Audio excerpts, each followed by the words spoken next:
Hey everyone, so I just realized that I have not filmed a Booktubeathon 2018 wrap up, so let's go ahead and do that today.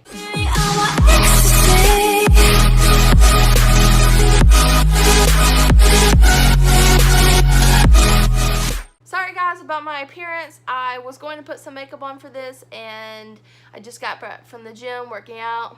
Benji's hanging out, having, some downtown. But I just decided, you see my face with no makeup on all week, let's just go ahead and end this Booktubeathon with no makeup. Before we get started today, guys, go ahead and hit that thumbs up button, hit that subscribe button, become a part of my growing channel today, and let's get started. To wrap up my Booktubeathon 2018 first time with the video challenges, I didn't participate in any of the video challenges.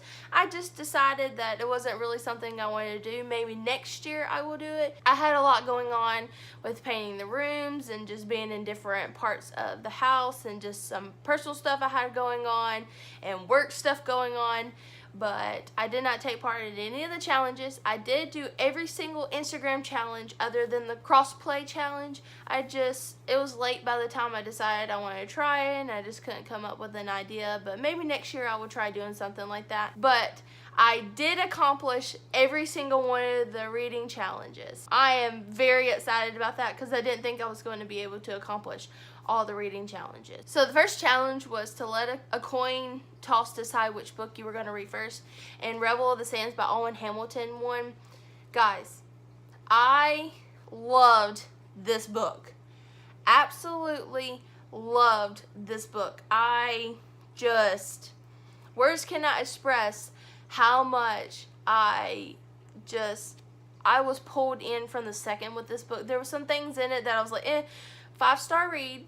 Sorry, I should have said that before, but I love this book. It was one of the best books that I read this year. I've read a lot of good books this year so far. Number 2 was read a book about something that you want to do, and I kind of changed this up. I wanted to read a contemporary book because I don't read a lot of contemporary books, and I just couldn't get in the mood for it. I was so invested in fantasy that I didn't want to leave that world. So I picked up The Girl at Midnight by Melissa Gray, and how this completes the second challenge about something you want to do. This girl lives in a library.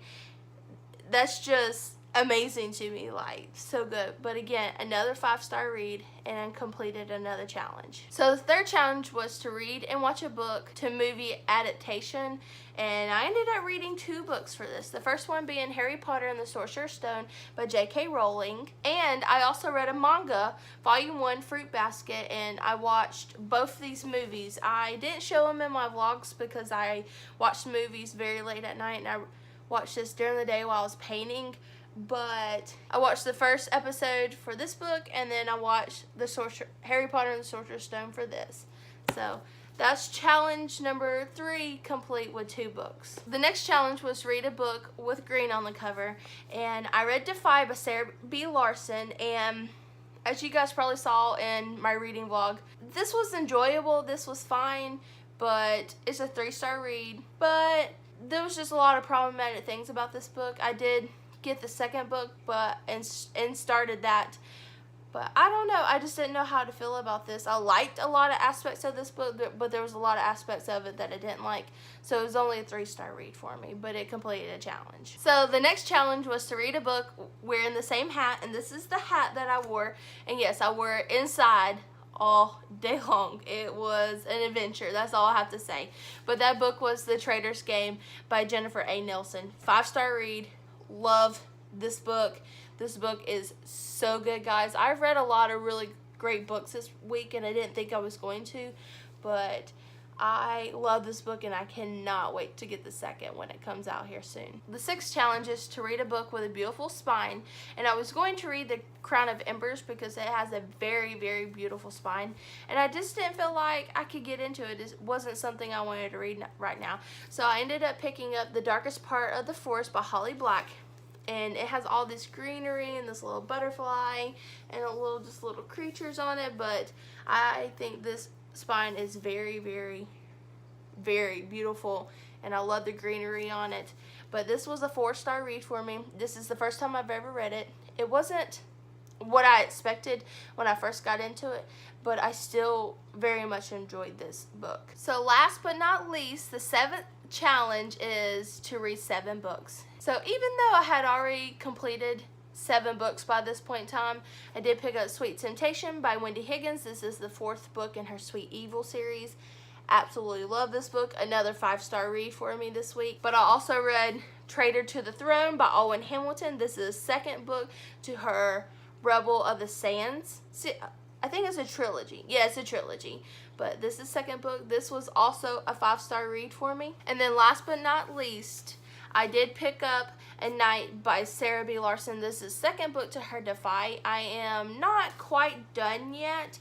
I'm only 85 pages in. I'm only going to count that 85 pages towards my reading goals for Booktubeathon, but I did start this last night. I just didn't get time to finish. So guys, I read 9 books and 85 pages, totaling pages to 3,308 pages in 7 days. That just blows my mind. It is, I don't know, that's just crazy to me. Absolutely insane that I read 3,000.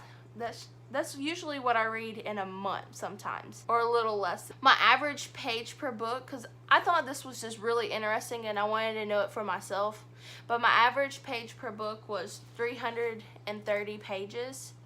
But my average pages that I read per day were 472 pages per day that I read. I didn't really feel like I read that much during the day, but I did listen to a lot of audiobooks, because that's why I pushed myself to read more than 7 books this week, because listening to audiobooks and painting and then reading at nighttime really helped me accomplish this goal. So guys, in conclusion, I had a wonderful week. I enjoyed seeing all the challenges, watching all the vlogs. I'm still catching up on all the vlogs that I missed, checking out all the Instagram challenges, still going back and liking all of those. Like I said, I did take part in the Instagram challenges, so my link to my Instagram is down in the description. But I hope everybody had a wonderful Booktubeathon of 2018, and I cannot wait for Booktubeathon 2019 to come around. This was just a great first experience for me, and I really look forward to doing it again. So guys, without further ado, I hope you enjoyed this video, and I look forward to seeing everybody soon in my next video. Bye!